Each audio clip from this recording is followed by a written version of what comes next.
Chapter 12. Man's Reason. There was one of the tribe of Tarzan who questioned his authority, and that was Terkoz, the son of Tublat. But he so feared the keen knife and the deadly arrows of his new lord that he confined the manifestation of his objections to petty disobediences and irritating mannerisms.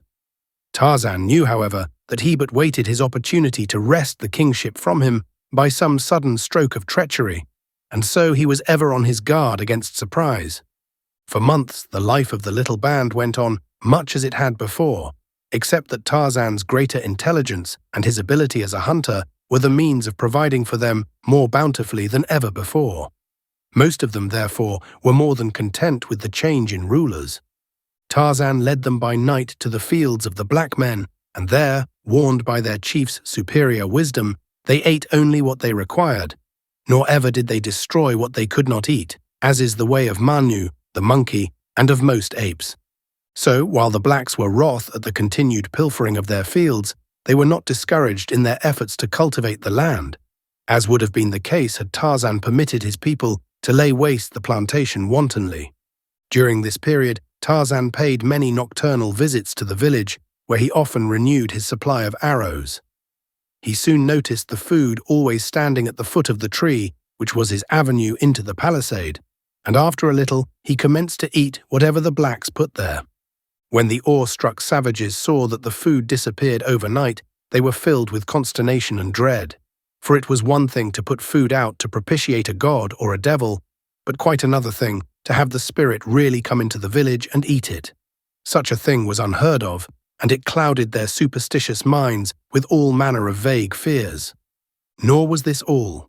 The periodic disappearance of their arrows and the strange pranks perpetrated by unseen hands had wrought them to such a state that life had become a veritable burden in their new home, and now it was that Mbonga and his head men began to talk of abandoning the village and seeking a site farther on in the jungle.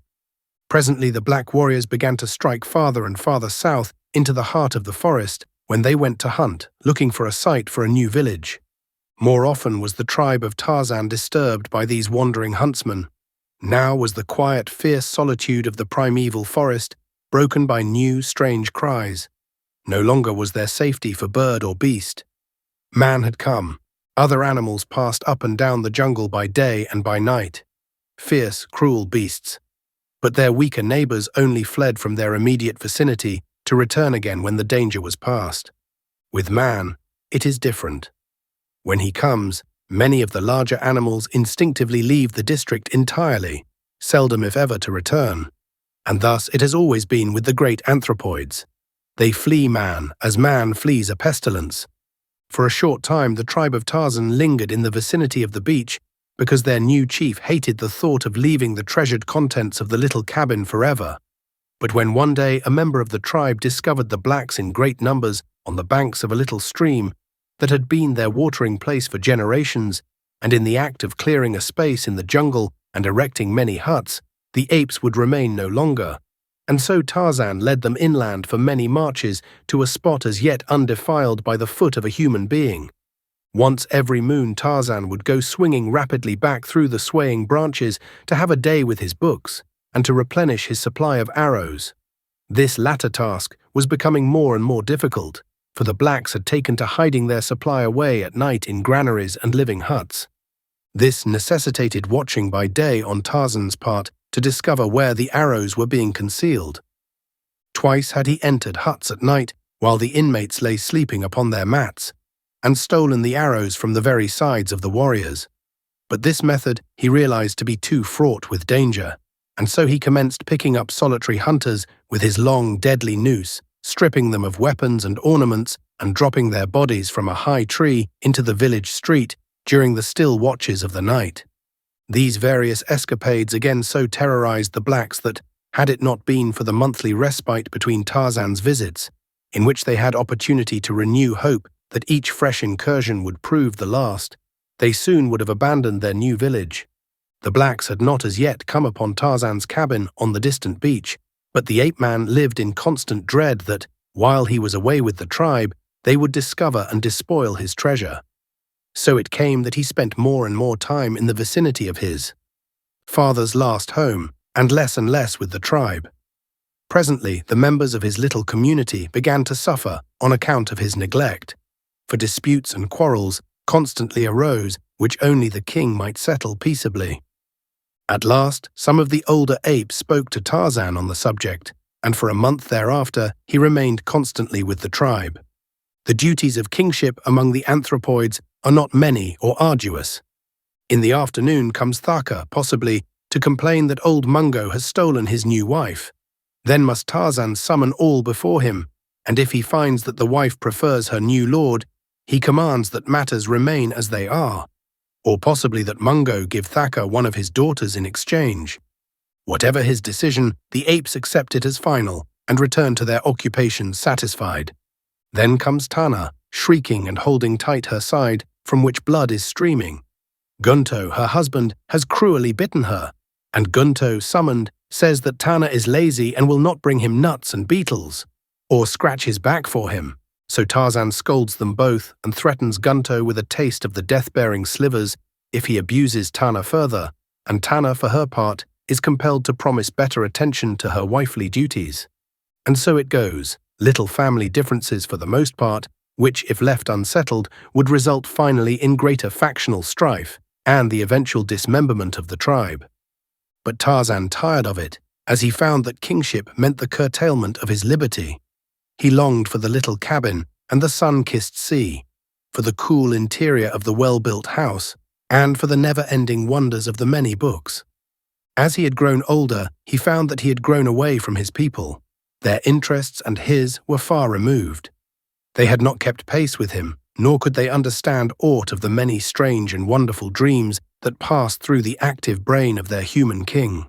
So limited was their vocabulary that Tarzan could not even talk with them of the many new truths, and the great fields of thought that his reading had opened up before his longing eyes, or make known ambitions which stirred his soul. Among the tribe he no longer had friends as of old.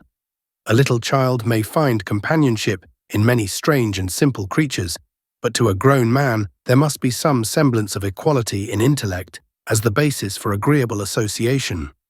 Had Kala lived, Tarzan would have sacrificed all else to remain near her, but now that she was dead, and the playful friends of his childhood grown into fierce and surly brutes, he felt that he much preferred the peace and solitude of his cabin to the irksome duties of leadership amongst a horde of wild beasts.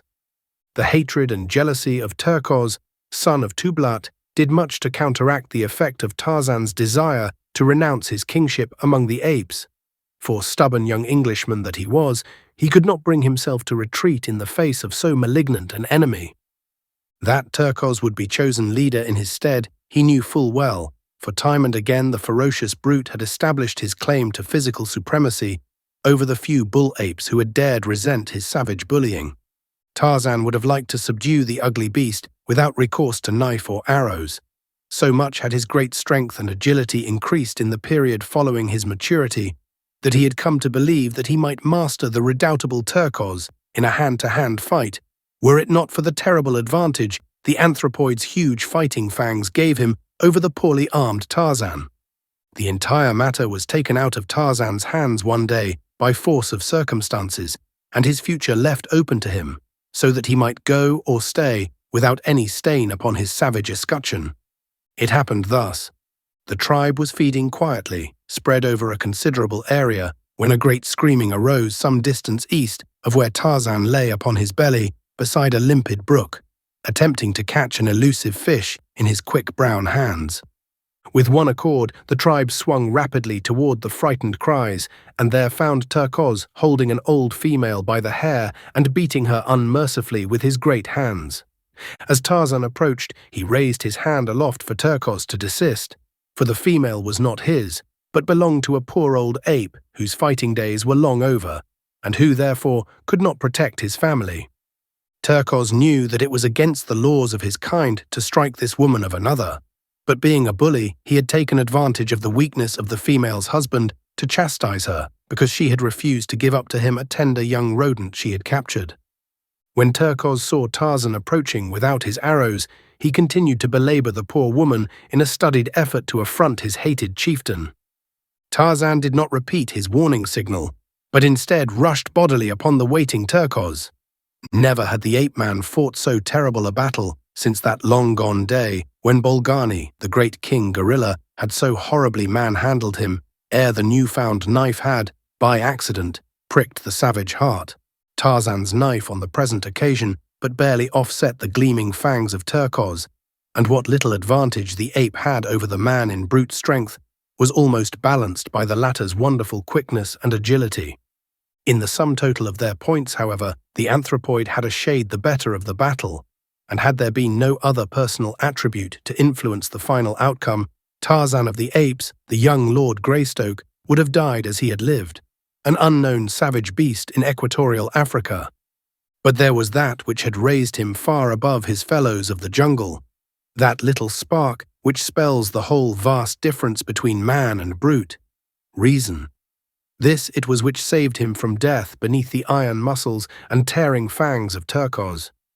Scarcely had they fought a dozen seconds ere they were rolling upon the ground, striking, tearing, and rending, two great savage beasts battling to the death.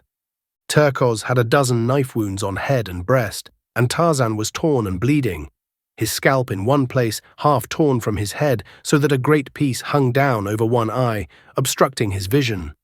But so far the young Englishman had been able to keep those horrible fangs from his jugular, and now, as they fought less fiercely for a moment to regain their breath, Tarzan formed a cunning plan.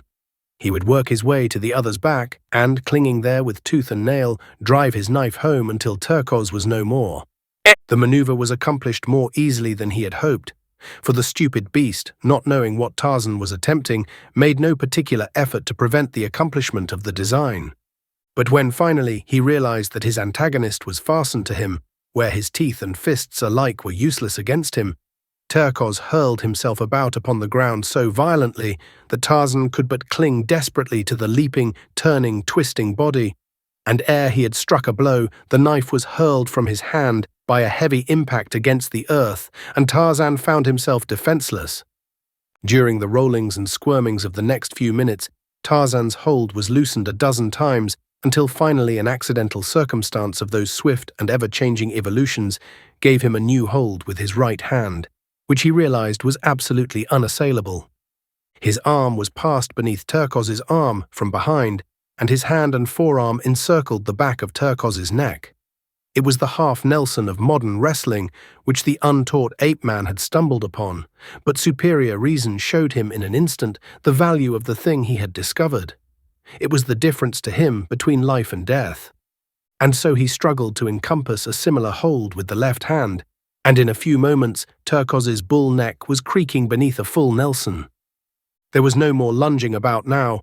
The two lay perfectly still upon the ground, Tarzan upon Terkoz's back. Slowly the bullet head of the ape was being forced lower and lower upon his chest. Tarzan knew what the result would be. In an instant the neck would break. Then there came to Terkoz's rescue the same thing that had put him in these sore straits, a man's reasoning power. If I kill him, thought Tarzan, what advantage will it be to me? Will it not rob the tribe of a great fighter? And if Terkoz be dead, he will know nothing of my supremacy, while alive he will ever be an example to the other apes. Kargoda! Hissed Tarzan in Terkoz's ear, which in ape tongue means, freely translated, do you surrender? For a moment there was no reply, and Tarzan added a few more ounces of pressure, which elicited a horrified shriek of pain from the great beast. Kargoda, repeated Tarzan. Kargoda, cried Terkoz. Listen, said Tarzan, easing up a trifle, but not releasing his hold. I am Tarzan, king of the apes, mighty hunter, mighty fighter. In all the jungle there is none so great. You have said, Kargoda too to me. All the tribe have heard. Quarrel no more with your king or your people, for next time I shall kill you. Do you understand? Huh, assented Terkoz. And you are satisfied? Huh, said the ape. Tarzan let him up, and in a few minutes all were back at their vocations, as though naught had occurred to mar the tranquility of their primeval forest haunts. But deep in the minds of the apes was rooted the conviction that Tarzan was a mighty fighter and a strange creature. Strange because he had had it in his power to kill his enemy, but had allowed him to live unharmed. That afternoon, as the tribe came together, As was their wont before darkness settled on the jungle, Tarzan, his wounds washed in the waters of the stream, called the old males about him. "You have seen again today that Tarzan of the Apes is the greatest among you," he said. "Huh," they replied with one voice, "Tarzan is great." "Tarzan," he continued, "is not an ape. He is not like his people. His ways are not their ways, and so Tarzan is going back to the lair of his own kind by the waters of the great lake, which has no farther shore. You must choose another to rule you, for Tarzan will not return." And thus young Lord Greystoke took the first step toward the goal which he had set, the finding of other white men like himself,